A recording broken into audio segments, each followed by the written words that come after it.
சிறந்த மொழிகளின் மத்தியில் சிறந்தே பிறந்த தாய்மொழி தமிழ் மொழியை, அதன் கலை, பண்பாடு, அதன் விழுமியங்கள், அதன் பொக்கிஷங்களை தமிழ்நாடு முழுக்க இன்னும் மேம்படுத்த ஆய்வு பணிகள் முழுவீச்சில் நடந்து கொண்டிருக்கிறது. இன்றைய தினம் நம்முடைய மாமதுரை மண்ணில் மாங்குளம் அருகே வரலாற்று சிறப்பு மிக்க இந்த சமணர் படுகைகளையும் அந்த இன்ஸ்கிரிப்ஷன் சொல்லப்படுற அந்த தமிழ் பிராமி எழுத்துக்களையும் நேரில் ஆய்வு செய்து இதை இன்னும் எப்படி மேம்படுத்தலாம், இந்த வரக்கூடிய பாதைகளை எப்படி சீரமைக்கலாம் என்று நான் இங்கே பார்க்க வந்தேன்.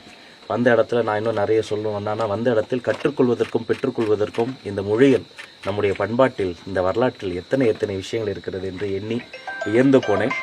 இதையெல்லாம் நேரில் சென்று மாண்புமிகு முதலமைச்சர் ஸ்ரீ ஜோசப் விஜயண்ணன் அவர்களிடம் ஒரு அறிக்கையாக சமர்ப்பித்து வெகு விரைவில் இந்த கலை பொக்கிஷங்களை, நம்முடைய பண்பாட்டை, இந்த வரலாற்று சிறப்பு மிக்க நம்முடைய தொல்லியல் துறை சார்ந்த பல்வேறு பொக்கிஷங்களை இன்னும் பேண, இன்னும் பாதுகாக்க, இன்னும் மேம்படுத்த எல்லா முயற்சிகளும் மேற்கொள்ளப்படும் என்பதை தெரியப்படுத்துகிறேன். நன்றி சார். இந்த கீழடி ஆய்வறிக்கை திரும்ப இந்த மத்திய அரசு அனுப்பிட்டே இருந்த அமர்நாத் ராமகிருஷ்ணன் கொடுத்த அறிக்கை, அதை பற்றி அப்டேட் என்ன சார்? கீழடி பொறுத்த வரைக்கும் அது தமிழர்களுக்கு மட்டும் இல்லைங்க, உலக நாகரிகத்துக்கு ஒரு மிகப்பெரிய தாய்மடி.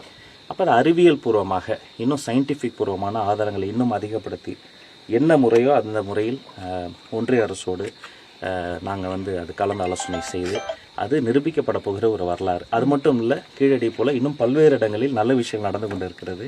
சரியான தருணத்தில் சரியான ஒரு வரலாற்றை இன்னும் துல்லியமாக நம்ம எல்லோரும் பெருமைப்படத்தக்க இன்னும் ஒரு மாபெரும் ஒரு விஷயம் நடந்து கொண்டு இருக்கிறது.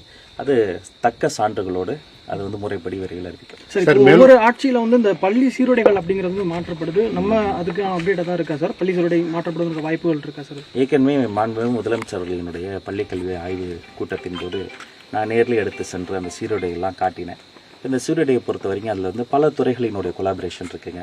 அதில் டெக்ஸ்டைல் இண்டஸ்ட்ரி இருக்குது, சோஷியல் வெல்ஃபேர் டிபார்ட்மெண்ட்டில் இருக்குது. அப்புறம் எல்லாமே மாறிடுச்சு. இப்போ கிளாஸ் ரூமே ஸ்மார்ட் ரூமாக மாற்றிட்டு இருக்கிறோம். கரும்பலகை அல்ல, அங்கே தொடு திரை பலகை வந்துருச்சு.